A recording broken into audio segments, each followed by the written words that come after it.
کوئٹہ میں Balochistan national party Mengal کے رہنماؤں نے پریس کانفرنس کی۔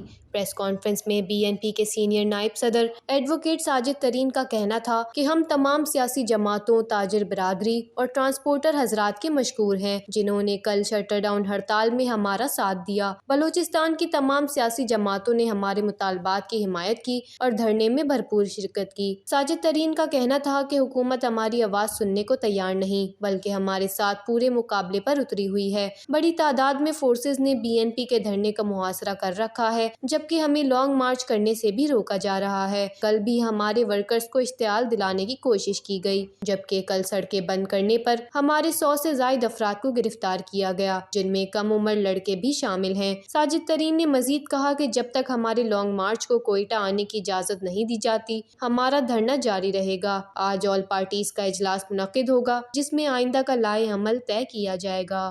وش نیوز، کوئٹہ، بلوچستان۔